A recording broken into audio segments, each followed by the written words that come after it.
Άνθρωποι. Μην το θέτουμε έτσι. Όχι, έτσι το θέτουμε. Στα χωριά πιστεύετε ότι υπάρχουν πασοκάνθρωποι? Για να ρωτήσω εγώ τον κύριο, έχω σήμερα έναν εκλεκτό προσκεκλημένο μαθητή της Τρίτης Γυμνασίου, τον Δημήτρη Πετρίχο. Καλησπέρα. Δημήτρη μου, καλησπέρα. Δεν έχεις πάει πάλι σε εκπομπή στην τηλεόραση? Είναι πρώτη φορά. Πρώτη φορά στην τηλεόραση. Περάσουμε ωραία σήμερα εδώ μαζί. Έχουμε να κάνουμε νούμερα. Έχω ένα υπέροχο πλάσμα εδώ, ο οποίος είναι ευρεσιτέχνης. Τώρα το τι έχει ανακαλύψει, για να δείτε πόσο γρήγορο είναι το μυαλό του Έλληνα, είναι άλλη υπόθεση. Σε λίγο θα πάμε στην ευρεσιτεχνία του. Αλλά για να είναι εδώ, έχει ανακαλύψει κάτι το οποίο μας εξέπληξε. Δεν πιστεύαμε ότι είναι τόσο πολυμήχανο το μυαλό του νέου Έλληνα. Δημήτρη, αυτά που είπα με τον κύριο Αλευρά, για αυτά που είπα, έχεις άποψη? Ναι, πιστεύω ότι όλοι οι Έλληνες ξέρουμε ότι όλοι έχουν κλέψει. Ειδικά οι άνθρωποι που έχουν τα χέρια τους στην εξουσία, σίγουρα θα έχουν πάρει κάποια, πιστεύω, και μεγάλα ποσά χρημάτων από τη χώρα. Το κρατικό πλούτο. Όλοι όταν λες εννοείς πολλοί από αυτούς, έτσι? Εντάξει. Υπάρχουν και μερικά κορόιδα. Πώς τους λέμε αυτούς στο σχολείο όταν όλοι τρώνε και αυτοί δεν κατορθώνουν? Αναλόγως. Υπάρχει.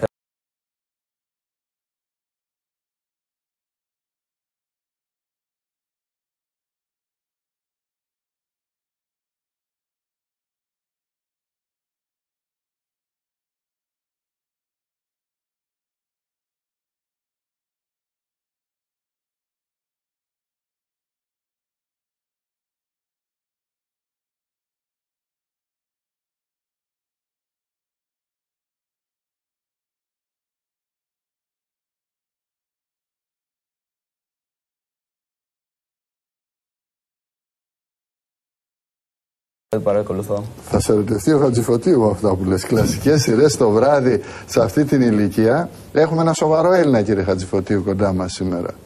Και να τον δούμε καλύτερα. Τον έβγαλε σοβαρό, εντάξει.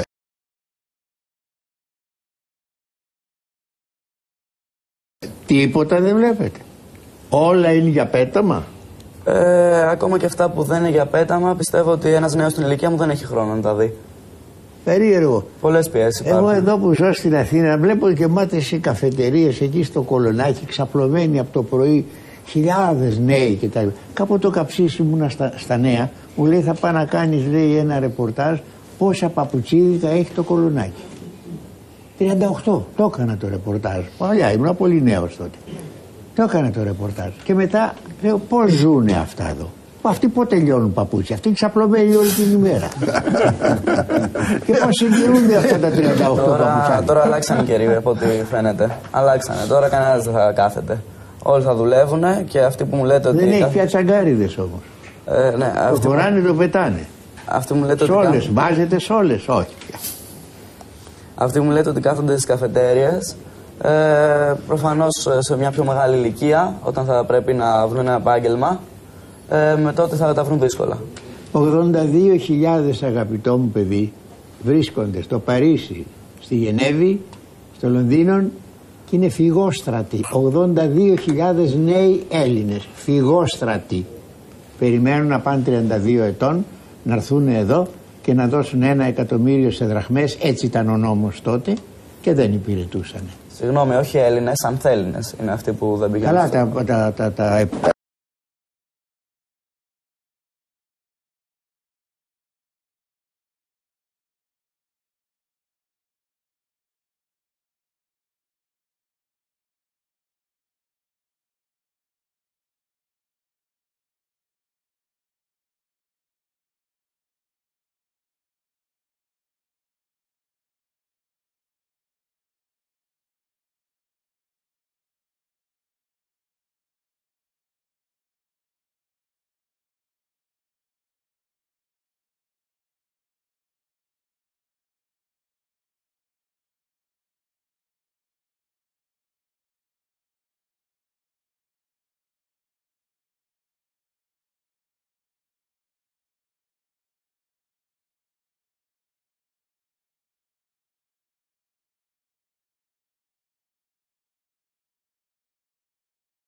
Έλα εδώ λίγο. Κοίτα τι παιδιά έβγαλε ο γιατρός. Κι άλλο έχει. Όχι κι άλλον. Έχει τον δίδυμο που είναι ολόιδιοι και δεν ξέραμε ποιον.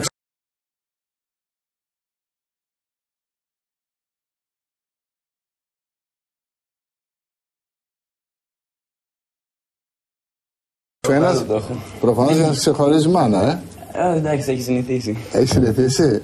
Σας ξεχωρίζει, εσύ έχεις μια.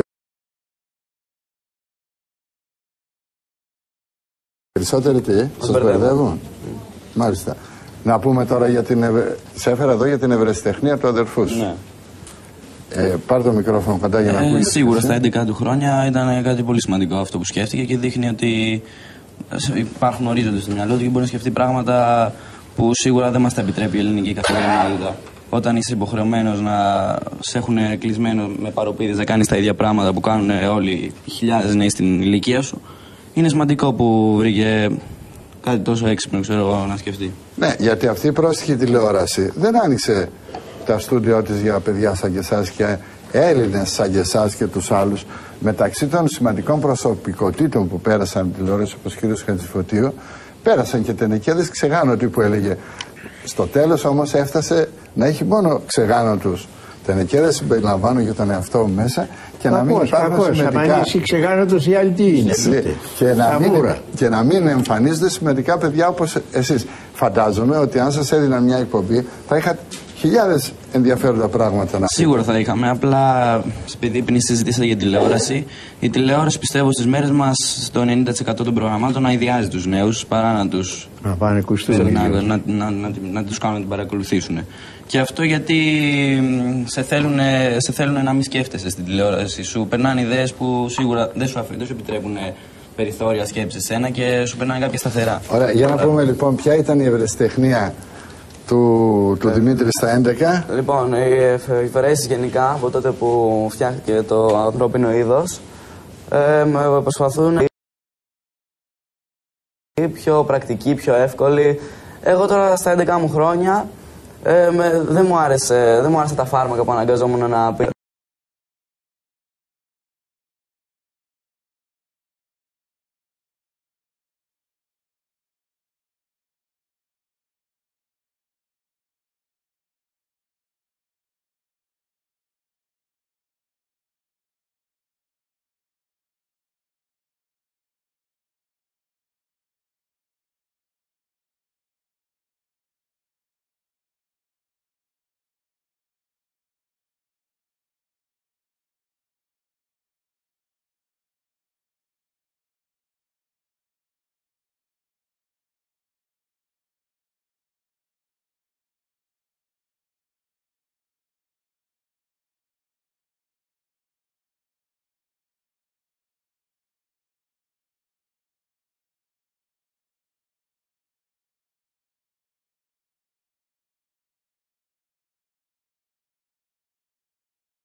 Και επειδή μιλήσατε για το εξωτερικό πριν, σίγουρα είναι μια επιλογή για τους νέους στις μέρες μας, όταν η Ελλάδα δεν παρέχει αυτά που θα έπρεπε. Το μήνυμα το πιάσατε, το μηνυματάκι.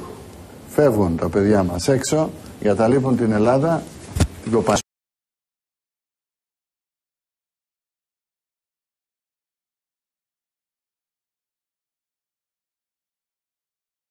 Πω ότι το σχολείο που πηγαίνω είναι αυθαίρετο. Δεν είναι.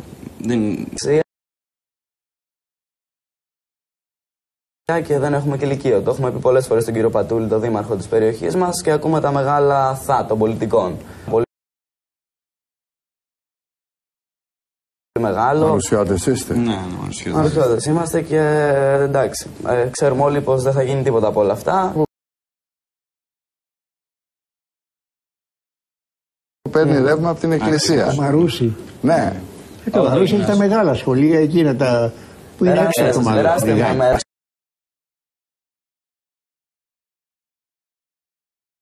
Το 60 δεν υπήρχε καν το σχολείο που σας λέω, είναι το τελευταίο 10 χρόνια. Το 60, εγώ ήμουν Κηφισιώτης και το βλέπω αυτό από παιδάκι εγώ, το σχολείο αυτό. Το 8ο γυμνάσιο. Δεν ξέρω αν είναι το 8ο, ξέρω τα μεγάλα σχολεία που είναι στα δεξιά όπως κατεβαίνουμε. Ναι, πρέπει να είναι το πρώτο, είναι το πρώτο γυμνάσιο. Αυτό. Αυτό ξέρω, αυτό λέω. Το 8ο γυμνάσιο και το 1 το λύκειο που είναι.